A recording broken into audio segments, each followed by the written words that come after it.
आपण गोल दुधीपासून नाश्त्याची रेसिपी बघणार आहोत। बऱ्याच जणांना घरात दुधी असतो आणि दुधीची भाजी खायला कंटाळा येतो। अशा वेळेस आपण मधल्या वेळेत खाण्यासाठी त्याचप्रमाणे आपण संध्याकाळच्या वेळेस नाश्त्यासाठी आज रेसिपी बघणार आहोत। नमस्कार मंडळी, मी अश्विनी महेश पाटले, पाटली किचन ब्लॉगमध्ये तुमच्या सगळ्यांचं स्वागत आहे। तर चला आपण आपल्या रेसिपीला सुरुवात करूया। तर आता हा दुधी घेतलेला आहे, ह्याचे मी 2 तुकडे करून घेते आणि त्यानंतर आपण ह्याची सालंसुद्धा काढून घेऊया। आता दोन्ही दुधीची आपण सालं काढून घ्यायची आहेत। आता जेवढी तुम्हाला वडी बनवायची असेल तेवढी तुम्ही दुधी घेऊ शकता। आता नेहमीच आपण वेगवेगळ्या प्रकारे वडी बनवतो, पण दुधीची वडी कधी तुम्ही बनवलेली आहे का तर नक्कीच मला कमेंट बॉक्समध्ये कळवा। त्याचप्रमाणे कोणी चॅनलवर अजून लाईक नसेल केलं तर ते सुद्धा करून घ्या, कारण बरेच जण काय करतात, व्हिडिओ बघतात आणि लाईक करायला विसरतात। आमच्यासाठी एक लाईकसुद्धा महत्त्वाचा असतो, तर तुम्ही लाईक करायला विसरू नका। आता ह्या दुधीचे सर्व मी सालं काढून घेतलेली आहेत। आता इथे आपल्याला एक खिचणी घ्यायची आहे आणि मोठी जी खिचणी असते, म्हणजे ज्याला होल मोठे असतात अशी आपल्याला खिचणी घ्यायची आहे आणि खिचणीच्या साहाय्याने हा आपला दुधी आहे हा खिचून घ्यायचा आहे। आता हा सर्व मी दुधी खिचून घेते आणि माझ्या चॅनलवर मी खूप छान छान अशा व्हिडिओ बनवत असते, अगदी घरगुती साहित्यामध्ये बनवत असते आणि बरेच जण व्हिडिओसुद्धा बघत असतात, छान छान कमेंट देखील करत असतात। पण जर का ह्या व्हिडिओ तुम्ही बघता त्यावेळेस कुठल्या भागातून तुम्ही बघता ते सुद्धा मला कळलं तर मला समजेल की माझ्या व्हिडिओ म्हणजे कुठल्या कुठल्या भागात पोचलेले आहेत हे सुद्धा आपल्याला समजेल। त्याचप्रमाणे मी तुम्हाला छानशी एक रिप्लायसुद्धा देऊ शकते। आता हा सर्व आपण दुधी आहे हा मी खिचून घेते। दुधी आहे इथे मी खिचून घेतलेला आहे, बघू शकता। आणि खिचणी आहे ही आपण मोठी घेतली होती, त्यामुळे दुधी अशा पद्धतीने हा जाडसर असा खिचला जातो। आता इथे आपल्याला घरगुती साहित्य म्हणजेच घरगुती मसाले घालायचे आहेत। आता इथे मी ओला नारळ घेतला जवळजवळ 3 ते 4 चमचे, त्याचप्रमाणे एक मोठी मिरची घेतली आहे बारीक कट करून घेतली आहे आणि कोथिंबीर घेतली आहे बारीक कट करून। हे सर्व साहित्य आपण ह्यामध्ये घालून घेऊया।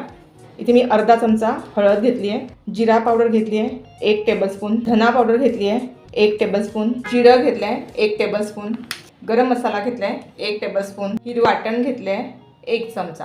आता हिरवं वाटण म्हटलं तर ह्याच्यामध्ये आपण मिरची, आलं, लसूण, कोथिंबीर असं सर्व मिक्स करून, थोडासा त्याच्यामध्ये कढीपत्तासुद्धा घातलेला आहे आणि मिक्स करून सर्व ह्याचं वाटण बनवलं होतं 1 चमचा, ते घालायचं आहे। आपल्याला हिरवं वाटणच घालायचं, इथे आलं लसूण पेस्ट वगैरे घालायची नाही आहे। जर का तुम्हाला आलं लसूण पेस्ट घालायची असेल तर तुम्ही इथे मिरचीचा थोडा जास्त वापर करा, कारण मी ऑलरेडी 1 मिरची घातलेली आहे आणि वाटणामध्ये मिरची ही असतेच। जसं तुम्हाला तिखट लागेल त्याच पद्धतीने तुम्ही इथे मसाले वापर करा। आणि साठवणीचा घरगुती मसाला आहे तो 2 चमचे घालते। आता इथे मी जो गरम मसाला घातलेला आहे तो आत्ताच आपल्या चॅनलवर मी व्हिडिओ अपलोड केला आहे, जो आपण कुठल्याही भाजीमध्ये गरम मसाल्याचा वापर करू शकतो, तोच मी इथे गरम मसाला घातलेला आहे। आणि जे तिखट घातलं साठवणीचं ते आपल्या आवश्यकतेनुसार आपण घालू शकता। चवीनुसार मीठ, त्याचप्रमाणे इथे मी घेतलं आहे अर्ध लिंबू, त्याचा आपण रस घालायचा आहे, चटकदार अशी वडीला टेस्ट येते। थोडंसं गूळ घेतलं आहे ते घालूया। इथे ऑप्शन आहे, गूळ पाहिजे तर घाला, पण नाही घातलं तरी सुद्धा चालेल, पण गुळामुळे ना खूप छान टेस्ट येते। आता इथे तुमच्याकडे गूळ नसेल तर साखर घाला तरी सुद्धा चालेल। आता इथे आपल्याला घालायचे आहेत 2 चमचे पांढरे तीळ। वडीसाठी तीळ आवश्यक आहेत, त्यामुळे वडीला ना खूप छान टेस्ट येते। आणि अगदी इथे आपण 3 ते 4 थेंब आता तेल घालणार आहोत। ते तेलाचा वापर आपण जास्त करणार नाही आहे, अगदी थोडंसं घालायचं। आता इथे सर्व आपण जेवढे घरगुती मसाले होते तेवढे सर्व घालून घेतलेले आहेत। इथे आपल्याला तांदळाचं पीठ लागणार आहे, त्याच्यासाठी जाऊन मी पाव वाटी इथे तांदळाचं पीठ घेतलेलं आहे। पुढे जाऊन नंतर मी तुम्हाला सांगतेच। आता जेवढा लागेल तेवढं मी घेतलं होतं। त्याचप्रमाणे इथे आपल्याला बेसन घ्यायचं आहे, 2 मोठे चमचे भरून मी इथे बेसन घालते। आता इथे ना सर्व साहित्य आपण घालून घेतलेले, आता हे आपल्याला सर्व मिक्स करून घ्यायचं आहे। आणि मिक्स करताना सर्वात महत्त्वाची टीप आहे की इथे पाण्याचा वापर आपल्याला करायचा नाही आहे, कारण दुधीला पाणी भरपूर सुटतं, बघू शकता इथे भरपूर असं पाणी दिसत असेल, त्याच्यावरच आपल्याला हे सर्व मळून घ्यायचं आहे। आणि मळताना सुद्धा व्यवस्थित मळायचं, जेणेकरून सर्व हे मसाले आहेत हे व्यवस्थित दुधीला लागले पाहिजेत। आता हे मी मिक्स करून घेते। आता इथे बघू शकता मी सर्व मिक्स करून घेतलेलं आहे, तरीसुद्धा दुधीला बऱ्यापैकी पाणी सुटलेलं आहे। आता इथे आपल्याला पुन्हा थोडंसं बेसन घालायचं आहे, जवळजवळ मी आता हे 2 मोठे चमचे पुन्हा बेसन घेतलेलं आहे आणि ते घालून आपल्याला पुन्हा मिक्स करायचं आहे। मी तुम्हाला ह्याच्या अगोदरसुद्धा सांगितलं आहे की दुधीला भरपूर पाणी सुटतं, म्हणून आपल्याला तांदळाचं पीठ त्याचप्रमाणे जे आपण बेसन घातलं आहे हे आपल्या आवश्यकतेनुसार घालायचं आहे। कारण इकडे बेसन आणि तांदळाचं पीठसुद्धा एकदम जास्तसुद्धा घालायचं नाही, कारण एकदम आपल्याला घट्टसर असं हे मिश्रण करायचं नाही आहे, त्याच्यामुळे आवश्यक आवश्यकतेनुसार तुम्ही बेसन, तांदळाचं पीठ आहे ते घालून घ्या.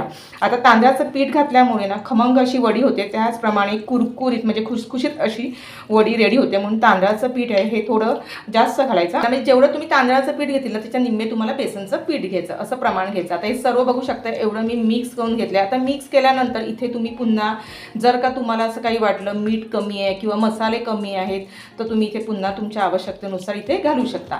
आता हे सर्व मिक्स केले बघू शकता. ते एवढं असं मला हे जेवढं पाहिजे तेवढं हे मिश्रण आहे समस्त असं म्हणजे रेडी झालेलं आहे. वडी बनवायची त्याच्यासाठी ही प्लेट घेतली आहे. प्लेटमध्ये थोडंसं असं तेल घेतलं आहे आणि तेल आहे हे आपल्याला पसरवून घ्यायचं आहे.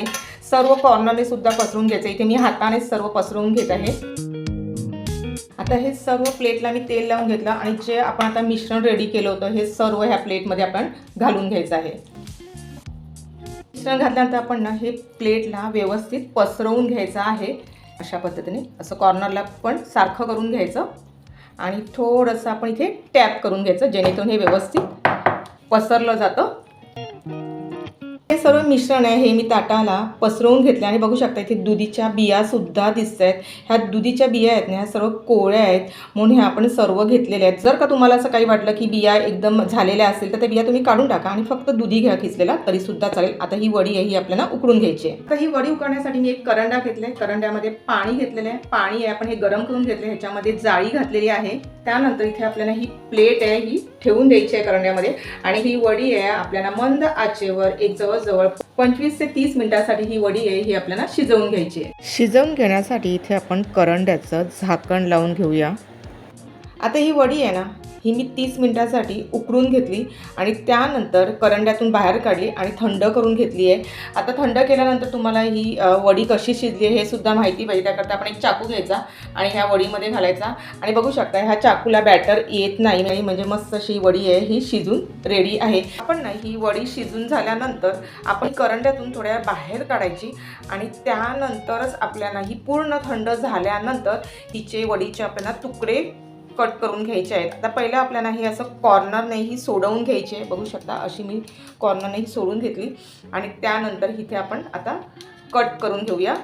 आता जसे तुम्हाला लहान मोठी साईज जशी कट करायची असेल त्या पद्धतीने तुम्ही ते कट करू शकता. आता इथे ना मी चौकोनीच तुकडे हे कट करून घेणार आहे. तुम्हाला जसं कट करायचं त्या पद्धतीने तुम्ही ते कट करू शकता. आपण ना नेहमीच वेगवेगळ्या प्रकारच्या वड्या बनवतो. कोथिंबीर वडी असते, त्याचप्रमाणे आळू वडी देखील असते, पालक वडी, अशा वेगवेगळ्या वडी बनवतो. पण आपण बऱ्याच वेळा दुधीची वडी बनवत नाही. तर तुम्ही ना अशा पद्धतीने नक्कीच ह्या वड्या आहेत ह्या बनवून घ्या. आता ह्या वडी आहेत ना आपण एक एक अशा मोकळ्या करून घ्यायच्या. हे बघा आता इतके लहान लहान असे हे मी तुकडे कट करून घेतले आहेत. आता हे आपण फ्राय करून घेऊया.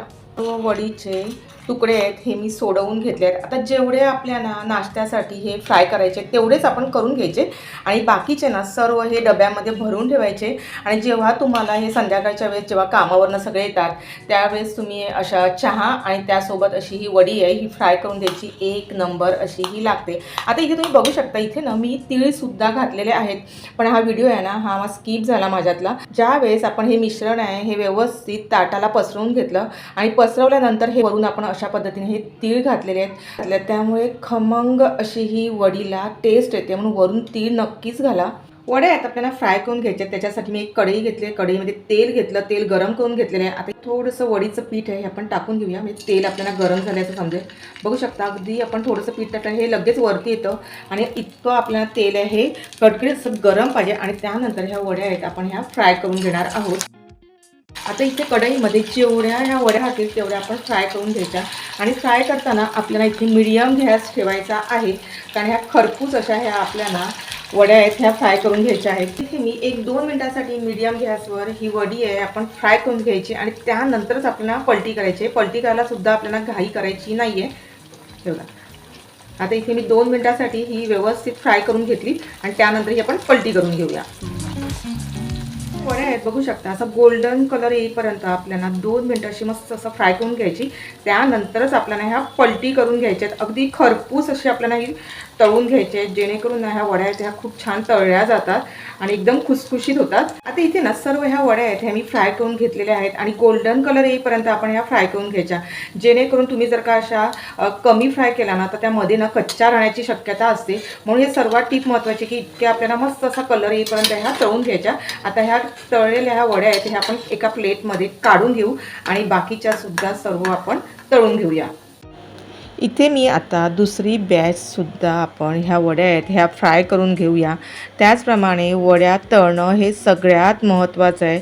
तळण्यासाठी कुठेही तुम्ही घाई करू नका. अगदी व्यवस्थित अशा ह्या वड्या तळून घ्या. मधून कच्च्या अजिबात ठेवू नका आणि खुसखुशीत ह्या तळल्या जातील. आता दुधीच्या वड्या आहेत ना ह्या मी सर्व फ्राय करून घेतल्यात आणि खूप सुंदर अशा झालेल्या आहेत. नाश्त्यासाठी ते एक नंबर आणि त्यासोबत चहा आणि वडी अशी टेस्टी अशी ही वडी लागते.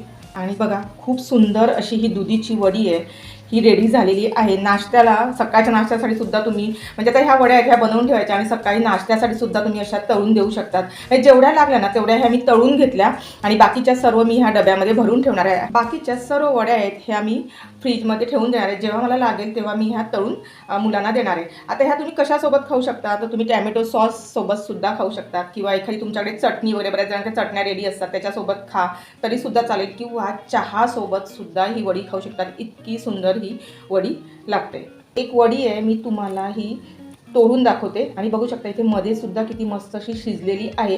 आता तुम्हाला दिसायला ना ही खरपूस अशी ही मी तळून घेतलेली आहे पण मध्ये ही अशी व्यवस्थित शिजली जाते. त्याकरता ही सर्वात महत्त्वाची टीप आहे की गोल्डन कलर येईपर्यंत आपल्याला ही तळून घ्यायची आहे. बऱ्याच वेळा आपल्या घरामध्ये दुधी शिल्लक असतो आणि दुधीपासून काय बनवायचं तर तुम्ही नक्कीच अशा पद्धतीने दुधीच्या वड्या बनवून बघा. खूप टेस्टी अशा लागतात. आजच्या भागामध्ये मी तुम्हाला दुधीच्या वडीची रेसिपी दाखवली आहे. रेसिपी कशी वाटली नक्कीच मला कमेंट बॉक्समध्ये कळवा. लाईक करा. जर कोणी चॅनल नवीन असतील आणि अजून सबस्क्राईब नसेल केलं तर ते करून घ्या. बाजूला बेल बटन ते देखील दाबायला विसरू नका. आणि जेणेकरून जेव्हा जेव्हा माझा व्हिडिओ अपलोड होतो तो तुम्हाला सर्वप्रथम बघायला मिळेल.